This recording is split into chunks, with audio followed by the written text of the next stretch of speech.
Pan Am Championships this year. She ended up getting a fall, hurt my ankle pretty bad.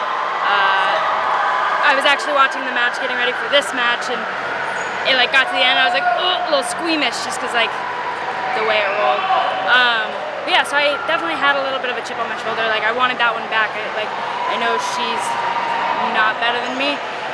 She got a nice blast double on me in the beginning, and then had a nice little throw. So I knew she was really good there. Watching her match with Nunez earlier today, like she's all upper body and a blast double. So just knowing I had to be smart in those ties with her, and when I was outside, I needed to be circling, moving.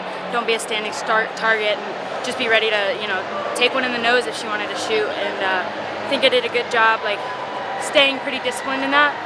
That's something that I've struggled with in the past, is just not continuing to move, not like crazy fast, but just small, continuous steps. So proud of myself for that. And then a nice little double over toss on the edge to start it out. You know, that like made me feel good. That's something I've been doing in practice just when we're dinking around, and it was fun to hit it in real life. And now I'm like, wow, I feel confident if I can hit it against her, who's an upper body girl, I can hit it against anyone. Thought about doing it later in the match. Then I was like, oh, I'm winning. It's slippery. It's like, let's be a little smarter, give up the step out. But yeah, overall proud of that match and how coming back after a loss. Yeah, we'll talk about that a little bit. I mean, in the depth of this weight class, it seems like it's really deep, and the results swing back and forth between everyone. Yeah. How do you view this weight class, and sort of where you stack up in it? Like, what do you have to do to get back to the Yeah, I mean, not even just number one in Pan Am, number one in the world, right? Like that's the goal. Number one in the world, you're number one in Pan Am. This weight is super tough. Like all these girls are like right there for a medal. You know, you have Ana Godinez, who didn't come, I think due to injury for Canada. You add her in this bracket, and it's just a mess. You know, there's no good draw, right? I got drawn into the side with, you know, Nunez, who I've battled with for years, and Venezuela, who I just lost to. And then my opening match, I had a close one at Pan Am Championships in the opening. I distinctly remember going off the mat after the first period, like crying, actively crying on the mat. And, you know, my coach and I laugh about it now, but I got hurt at Pan Am's the year before, you know, really tore my knee, had to delay final X, that whole thing. And it was that tournament. And so I got in that same position, freaked out a little bit. So getting to wrestle her again, you know, the first period wasn't what I wanted. I wasn't moving, wasn't faking, wasn't doing the Kayla wrestling that I can do. And second period, I like flipped the switch, and I was like, you know, I'm gonna like go for it. And it opened it up, got that fireman's, got that dump in the fall. But yeah, Nunez, she's tough. She battled with Mal when Mal was on the team. Battled with me. I haven't seen her in a couple years. We used to see each other first round every tournament. So I'm actually really glad that I got to feel her. Upset about the loss and the result. I think someone from Chile is wrestling.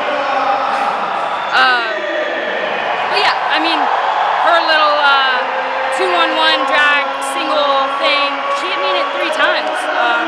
So I'm glad that I felt it, because the most important thing is Pan Am Olympic qualifier coming up in March. So I'm glad I felt that, and I know how to adjust, and I can work, and it'll be a different result when it really matters. Coming off the World Championships, why was it important for you to wrestle here? I mean, you're just a month out, and not the result you wanted out in Serbia. So the last month, how have you been feeling, and then why wrestle? Yeah, deciding to come here was a tough decision. You know, I was reading Adeline's Instagram post, and she's like, I wanted to give myself the break, give myself the month. I don't want to go into a tournament not prepared, and I was kind of different. I knew I wasn't going to be prepared. I'm not in tip-top shape. I'm not sharp. I didn't prep in like any way. I didn't try and hit a peak. It was giving myself an opportunity to win going into the important year. You know, I won Final X, but what other tournaments did I win this year? Lost at Pan Am's, lost at the championships, lost at every single ranking event, and it's upsetting, it stinks, but I wanted to give myself the opportunity, and so I did. And getting here, getting to experience Pan Am Games the way it should be experienced with the village and everything, I didn't get that last quad. So, and I walked in, not really wanting to be here. Get in the village, I'm like so excited, meeting so many new people, hanging out. Like, we have a great team. I mean, 3 of them found out the week before that they were wrestling, which is crazy. But great team, getting to hang out with the awesome support staff. So overall, really glad that I came. Yeah, not the results at Worlds, not the results here, but giving myself opportunities to wrestle and figure things out, right? So that's what it's all about, competing. Yeah. Do you think these mentioned the setbacks, throughout the past year, I think that's going to be beneficial for you as you approach the Olympic year, head into this? I mean, really, this is what it's all about, right? The next few months. So. Yeah, the Olympic Games, that's the most important thing. World Championships are great. I want to be a world champ, but I want to be an Olympic champ way more. So it's been, a rough year, tough year. My training environment isn't the greatest. I have an amazing coach, Lee Pritz. We're battling every day, figuring out where we're going to get partners, what room we're going to train in, what time we can do it, because he's got his college season coming up, and they're busy. So really thankful for that, and just figuring out the training leading up, what we need to do. And I don't even remember what the exact question was, but yeah, the Olympic year is the most important thing. So fine-tune things, take the losses as they come, and adapt. My dad used to always say, improvise, overcome, and adapt. So I guess I gotta listen to him. Sometimes he has good advice. So thanks, Mr. Lee. Switch it up, a little more lighthearted. What's been the best part about this trip off the mat? The most enjoyable thing you've gotten to experience? Well, I mean, checking my watch here. At 9 o'clock, there's a Lumineers concert. I'm pretty excited about that. Got tickets for that. A few of us are gonna go.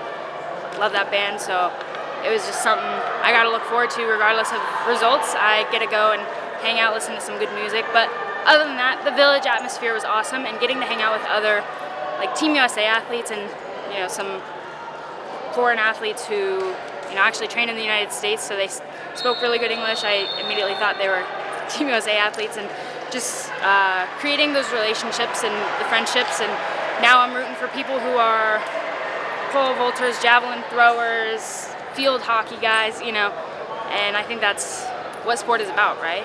The whole idea of the Olympics is bringing the world together, and here, it's an awesome tournament, or awesome event, getting to be with all the other countries, all the other sports, and just making lifelong friends, because this sport is hard, and it gets sad, but you make friends, and it's awesome. Anything else you want to say? No, don't think so. Thanks, everybody.